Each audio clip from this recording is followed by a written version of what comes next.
हे friend, स्वागत है आप सभी लोगों का आपके अपने YouTube channel teaching exam tech में। आज हम दिसंबर 2019 हिंदी के प्रीवियस ईयर क्वेश्चन पेपर को सॉल्व करेंगे। तो चलिए स्टार्ट करते हैं। सबसे पहले ये पैराग्राफ है, इस पैराग्राफ को सॉल्व करना है। इसमें जो क्वेश्चन दिया इसका आंसर निकालना है। तो सबसे पहले हम पैराग्राफ को पढ़ते हैं। आधुनिक शिक्षा का नतीजा हमने देख लिया। हमने उस शिक्षा का नतीजा भी देख लिया जिसमें विकसित विज्ञान का सबसे महत्वपूर्ण स्थान है, जिसके कारण व्यक्ति को कहीं भी या कितना भी मिलने के बावजूद तृप्ति नहीं होती।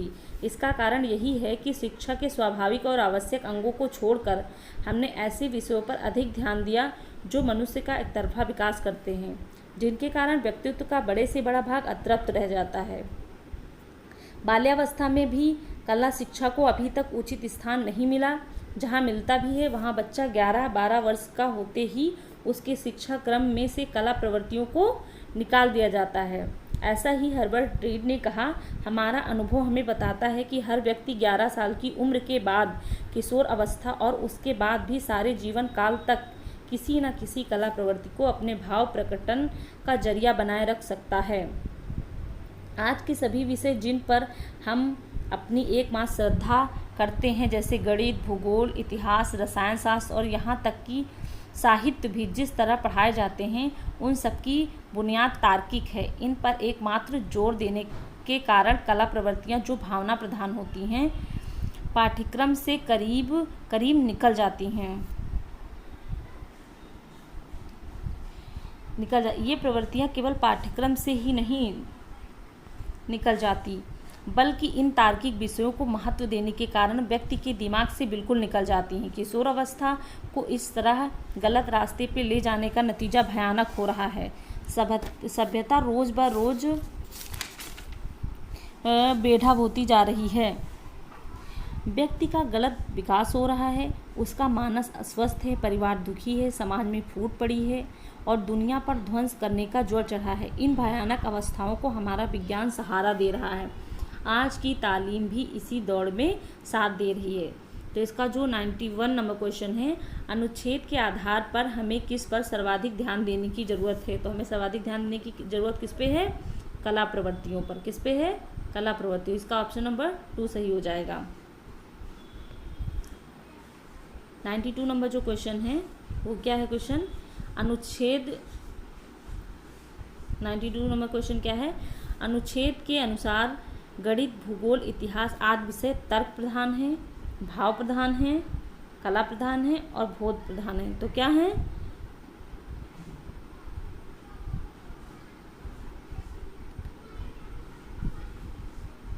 ये भावना प्रधान होती है। कला प्रवृत्तियाँ कैसी होती हैं? बुनियादी तार्किक एक बार जोर देने का कला प्रवृत्तियाँ जो भावना प्रधान होती है। तो कौन सा इसका आंसर हो जाएगा? ऑप्शन नंबर 2 भाव प्रधान है। 93 नंबर क्वेश्चन को पढ़ेंगे। ज्ञान विज्ञान को बहुत अधिक महत्व देने के कारण ऑप्शन 1 समाज उन्नति कर रहा है, ऑप्शन 2 समाज में विभाजन हो रहा है, ऑप्शन 3 व्यक्ति सृजन की राह पर है, ऑप्शन 4 व्यक्ति विध्वंस की राह पर नहीं है। तो इसका ऑप्शन जो है सेकंड है वो सही हो जाएगा। तो उत्तर ऑप्शन नंबर 2। 94 नंबर क्वेश्चन क्या है? किशोरावस्था तार्किकता की प्रधानता और भाव के अभाव में डैश का रास्ता अपना रही है। तो किसका रास्ता अपना रही है? तो इसका सही आंसर क्या हो जाएगा? ऑप्शन नंबर 1 पतन, ऑप्शन नंबर 2 ज्ञान, ऑप्शन नंबर 3 प्रगति, ऑप्शन नंबर 4 कर्म। तो किसका रास्ता अपना रही है? पतन का रास्ता अपना रही है। हम 95 नंबर क्वेश्चन को पढ़ेंगे। इनमें से कौन सा शब्द समूह से भिन्न है? तो इसमें सबसे क्या भिन्न है? तो सबसे पहले हम ऑप्शन 1 पढ़ेंगे तार्किक, ऑप्शन 2 स्वाभाविक, ऑप्शन 3 साहित्यिक, ऑप्शन 4 अभिव्यक्ति। तो इसमें जो 3 हैं क्या है? जैसे तार्किक है तो तार्किक में कौन सा प्रत्यय है? इक प्रत्यय। स्वाभाविक में कौन सा प्रत्यय है? इक प्रत्यय। साहित्यिक में भी इक प्रत्यय है, लेकिन अभिव्यक्ति में इक प्रत्यय नहीं, इसलिए क्या हो जाएगा? गलत हो जाएगा, ये भिन्न हो जाएगा, इससे अलग है। इसका ऑप्शन नंबर 4 सही है। 96 नंबर क्वेश्चन पढ़ेंगे। आज की तालीम भी इसी दौड़ में साथ दे रही है। वाक्य में निपात क्या है? तो इसमें निपात क्या है? का निपात हो जाएगा भी।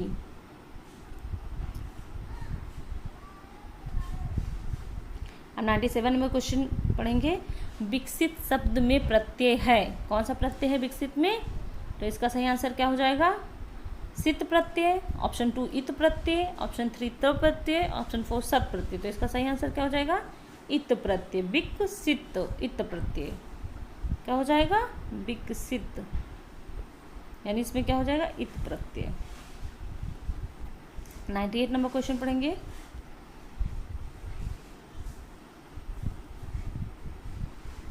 अनुच्छेद के आधार पर कहा जा सकता है कि आधुनिक शिक्षा का नतीजा क्या है, ऑप्शन नंबर 1 सुखद है, ऑप्शन नंबर 2 दुखद है, ऑप्शन नंबर 3 औसत है, ऑप्शन 4 पता नहीं। तो ये क्या है, इसका आंसर दुखद है।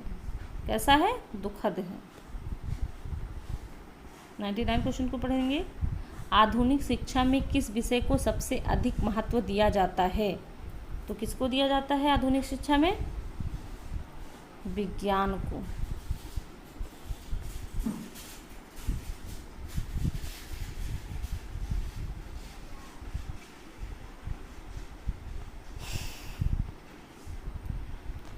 अब हम काव्यांश को पढ़ेंगे। निम्नलिखित काव्यांश को पढ़कर पूछे गए प्रश्न के सबसे उपयुक्त उत्तर वाले विकल्प चुनिए। तो सबसे पहले हम इसको पढ़ लेंगे। साकार दिव्य गौरव विराट, पौरुष के पूंजीभूत ज्वाल, मेरी जननी के हिम किरीट, मेरे भारत के दिव्य भाल, मेरे नगपति मेरे विशाल, युग युग अजय निर्बध मुक्त, युग युग युग गौन्नत नित महान, निसीम व्योन में तान रहे, युग से किस महिमा का वितान, कैसी अखंड यह चिर समाधि, यह तिवर कैसा यह अमर ध्यान, तू महाशून्य को खोज रहा किस जटिल समस्या का निदान, उलझन का कैसा विषम जाल, मेरे नगपति मेरे विशाल। तो इसका जो क्वेश्चन नंबर 100 है, इसमें पूछा है हिम किरीट का आशय क्या है। ऑप्शन नंबर 1 है ठंडा मुकुट, ऑप्शन नंबर 2 बर्फ का मुकुट, ऑप्शन नंबर 3 चांदी का मुकुट, और ऑप्शन नंबर 4 क्या है, स्वर्णिम मुकुट। तो हिम किरीट का आशय क्या है, तो इसका जो सही आंसर हो जाएगा वो है बर्फ का मुकुट। अब option question number 101 101 number question को पढ़ेंगे। नगपति का विग्रह और समास क्या होगा। ऑप्शन नंबर 1 रत्नों का पति तत्पुरुष, ऑप्शन नंबर 2 नगों या पर्वतों का पति है जो कर्णधार है, ऑप्शन नंबर 3 नगों पर्वतों का पति तत्पुरुष समास, ऑप्शन नंबर 4 नगों का पति है जो ऐसा कौन सा बहुव्रीहि समास। तो इसका ऑप्शन क्या हो जाएगा, ऑप्शन नंबर 3 सही है इसका, नगों पर्वतों का पति तत्पुरुष समास। क्वेश्चन नंबर 102 102 नंबर क्वेश्चन को पढ़ेंगे। किस पंक्ति में कहा गया है कि हिमालय शक्ति की ज्वालाओं का ढेर है, किस उसमें कहा गया है।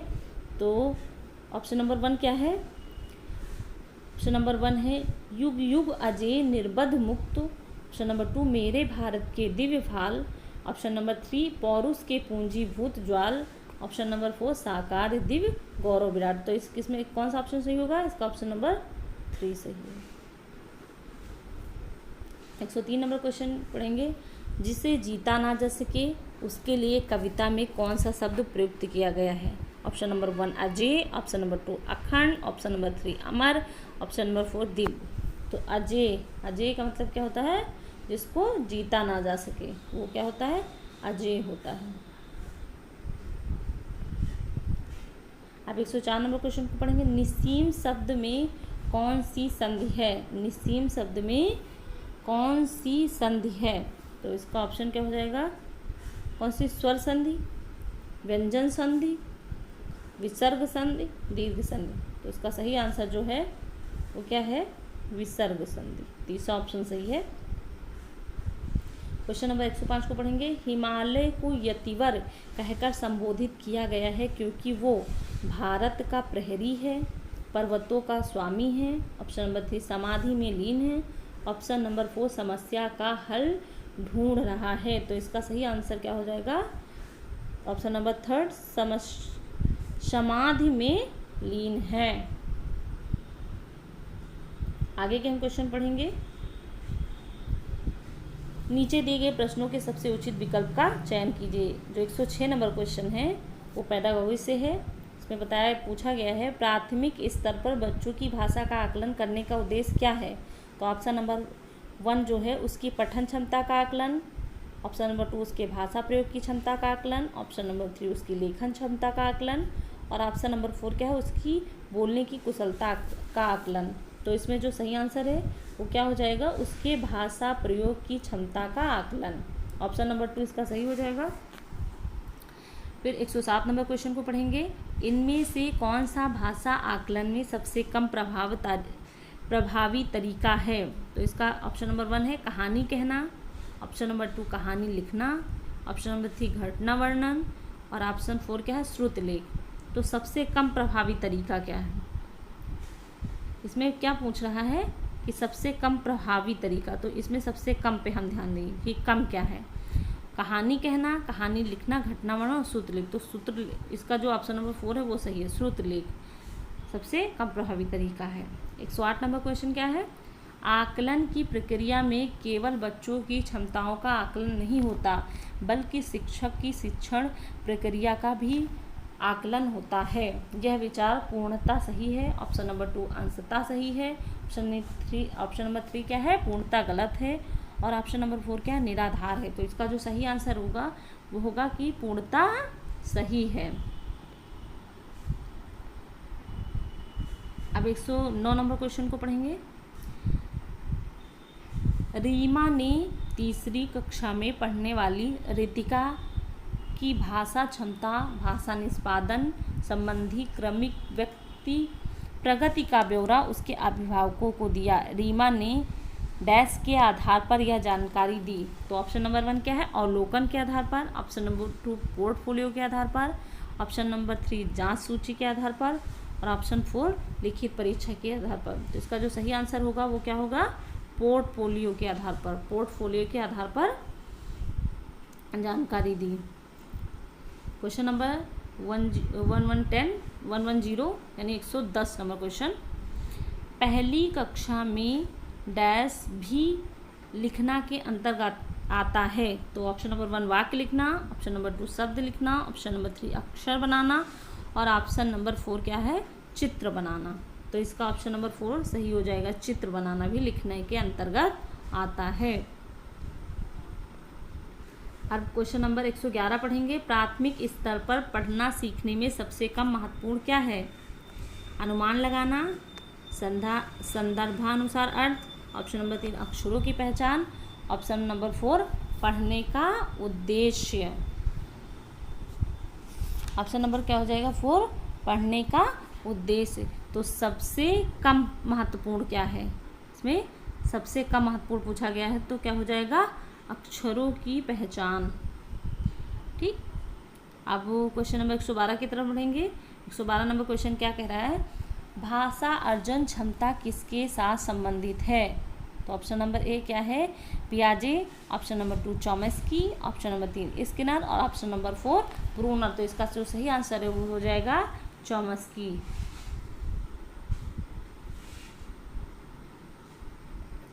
अब 113 नंबर क्वेश्चन को पढ़ेंगे। प्राथमिक स्तर पर भाषा सीखने में भाषा संबंधी कौन सा संसाधन सर्वाधिक महत्वपूर्ण है। तो जो सर्वाधिक महत्वपूर्ण है इसमें क्या है, प्राथमिक स्तर पर पूछा है कि भाषा संबंधी क्या कौन से संसाधन सबसे ज़्यादा महत्वपूर्ण है। तो इसका जो सही आंसर हो जाएगा वो क्या हो जाएगा बाल साहित्य। फिर 114 नंबर क्वेश्चन को पढ़ेंगे। बच्चे अपनी मातृभाषा का प्रयोग करते हुए हिंदी भाषा की कक्षा में अपनी बात कहते हैं। यह बात डैश है, क्या है।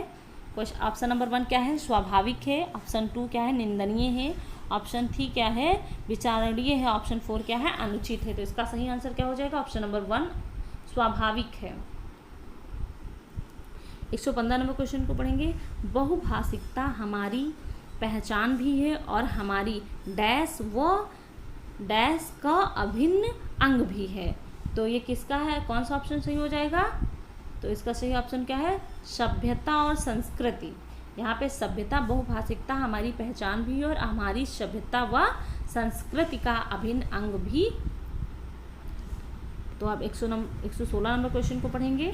प्राथमिक स्तर की पाठ्य पुस्तक में कार्टून, भाषण, विज्ञापन आदि बच्चों के भाषा क्षमता विकास में डैश हैं। क्या है? ऑप्शन नंबर 1 सहायक हैं, ऑप्शन नंबर 2 बाधक हैं, ऑप्शन नंबर 3 निरर्थक हैं और ऑप्शन नंबर 4 अनुपयोगी हैं। तो इसमें क्या हो जाएगा सही आंसर? ऑप्शन सहायक हैं।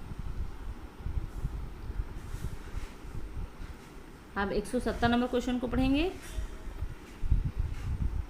5वीं कक्षा की सुहानी पांचों किन्हें आंखें दोनों आदि शब्द लिखती है। आप सुहानी के लेखन क्षमता के बारे में क्या कहेंगे? वह अनुवांश ऑप्शन नंबर 1 क्या है? वह अनुनासिक चिन्ह का प्रयोग बिल्कुल नहीं जानती। ऑप्शन नंबर 2 वह अनुनासिक चिन्ह के प्रयोग के प्रति सजग है। और ऑप्शन नंबर 3 वह अनुनासिक चिन्ह के प्रयोग के प्रति लापरवाह है। और चौथा क्या है? वह अनुनासिक चिन्ह के नियम का अति सामान्यीकरण करती है। तो इसका जो सही आंसर होगा वो क्या हो जाएगा? ऑप्शन नंबर 4 हो जाएगा। वो अनुनासिक चिन्ह के नियम का अति सामान्यीकरण करती है, मतलब जहाँ भी वो देखती है वो वहाँ पे अनुनासिक जो चिन्ह है उसका प्रयोग कर देती है कोई सी भी शब्द में। तो इसका सही आंसर 4 हो जाएगा। 118 नंबर क्वेश्चन क्या है? विद्यालय में भाषा शिक्षण के लिए कोई कार्यक्रम शुरू करते समय सबसे महत्वपूर्ण है। ऑप्शन नंबर 1 बच्चे की लिखित क्षमता को पहचानना, ऑप्शन नंबर 2 बच्चे की सहज भाषाई क्षमता को पहचानना, ऑप्शन नंबर 3 बच्चे की सहज मौखिक अभिव्यक्ति को पहचानना और ऑप्शन नंबर 4 क्या है? बच्चे की पठन क्षमता को पहचानना। तो इसका जो सही आंसर क्या है वो हो जाएगा ऑप्शन नंबर 2। ऑप्शन नंबर 2 इसका सही आंसर हो जाएगा, बच्चे की सहज भाषाई क्षमता को पहचानना। 119 नंबर क्वेश्चन को पढ़ेंगे। कई बार बच्चे जब स्कूल आते हैं तो 2 या 3 भाषाओं को और डैश और बोलने की क्षमता से लैस होते हैं। तो क्या होते हैं? लैस होते हैं। तो इसका क्या हो जाएगा? पढ़ने में, ऑप्शन 2 लिखने, ऑप्शन 3 रटने, ऑप्शन 4 समझने। तो इसका सही आंसर क्या हो जाएगा? ऑप्शन नंबर 4 समझने में। 120 नंबर क्वेश्चन क्या है? किसी विषय को सीखने का मतलब है उसकी डैश को सीखना, उसकी डैश को सीखना। तो इसका सही आंसर क्या हो जाएगा? ऑप्शन नंबर 3 अवधारणाओं और शब्दावली। उम्मीद करते हैं आप सभी लोगों को समझ में आया होगा। थैंक यू, धन्यवाद।